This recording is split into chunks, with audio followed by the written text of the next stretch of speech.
Hello YouTube, this is Runner with a Gun with a Counter-Strike Global Offensive Beta gameplay update video.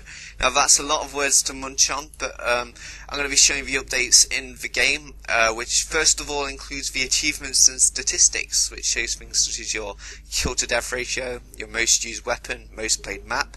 It also shows the statistics of the last game you played, and it also shows you the achievements that you have unlocked throughout your Counter-Strike Global Offensive career. Now, this achievements can also be shown on Steam through Steam Achievements, but it's nice to have them in the game. Now, my statistics aren't very good. If you want to go back and look at them, you can. But my kill to death ratio doesn't stand very high. It stands at 0.782, which it's up to you if you want to insult me on that or whatever. But my most played weapon is the Desert Eagle, which I do love, and I kind of expected that to be there. It also shows you your favourite map. For me it's Train, because due to the map cycles I had to play Train a lot, and it also shows you like your hit ratio and your win ratio and such, which if you want to go back, look at all that good stuff to do with me, you can do so. I don't want to get too much on those technical details, it's humiliating to myself. But what you're looking at now is the gameplay on the new map which they've added. It's not a new map to Counter-Strike, it is, if you haven't guessed it yet, it is Italy, and it's being remade to the Global Offensive style, and playing the Hostage Rescue game mode, which is a game mode where the terrorists have to defend hostages who the counter-terrorists have to save and rescue and bring back to their spawn point.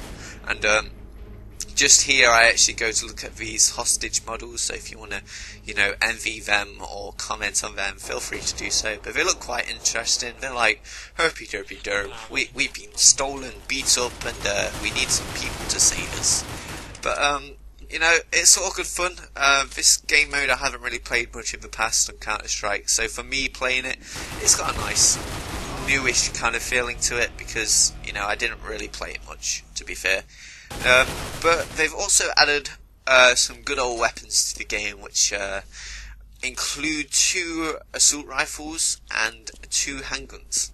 Now the handguns, which I'll explain first, because they're minor, you could say, are the dual Berettas, which are a dual pistol handgun which you can buy for $700. They've got a very fast fire rate and low firepower, but that's made up by the fire rate which is given by the weapons, and the amount of ammo in the clip, which is, you can have 30 ammo in the clip. Now there's also the P250, which I didn't use in the gameplay, but it's a bit of a cheaper handgun, standing at $500, and it's got a little bit better firepower, simply because it's only 1 pistol, and the fire rate is much slower. It's got 13 ammo in this clip, so it can serve pretty well as your trusty sidekick. But for me, the Desert Eagle will always be my most favourite handgun or weapon kind of thing. Now, the next weapon which I'm using now is the assault rifle, which is the Galil AR, which they have brought back from Counter-Strike. It's practically the same stats, well, it shows the same stats as the AK-47. However, I can guarantee you that that is not true. It's an underpowered version of the AK-47, except it has 35 bullets in its ammo clip, whereas the AK-47 only has 30. Now, the gun is a bit cheaper, which is why they added it into the game. It stands at around 2,000 cash to buy it. But yeah, it's good to use, it's got a nice feeling to it, although sometimes when I'm using it, it kind of feels like an SMG. I don't really know fully why I get that impression, but it's up to you whether you want to agree with me on that from what you've seen.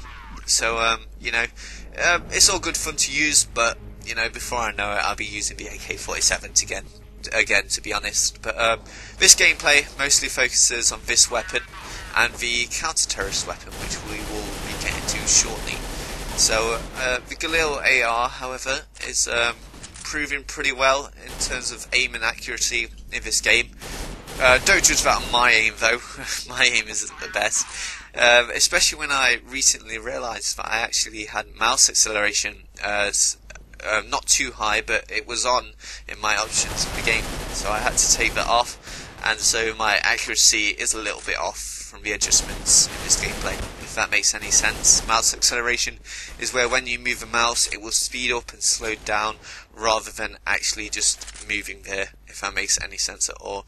You can probably Google and find out about this stuff. It's in some games. It's not very useful in my opinion, but you know, it's there and I took it off and I'm quite happy I did. But my accuracy was a little tiny bit crippled in this game trying to adjust to it.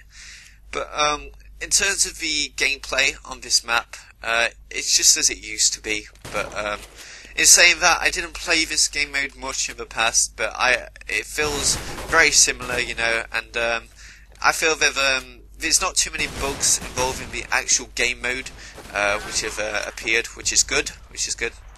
But there's also been a lot of bug fixes in the game, so that may be a reason for it. Another update which they've added to the game is they have added the Dust2_SE map. Now you may be thinking, what does that mean? Now the Dust2 map, which already stands as the normal map, the Dust2 map is supposed to be made for competitive gameplay, and the idea of it removes a lot of the particle effects and fog that is included in the game. And you know, so it's quite useful for competitive gameplay, but I am currently unsure as to why they don't change the actual version of Dust 2 to be the same as that.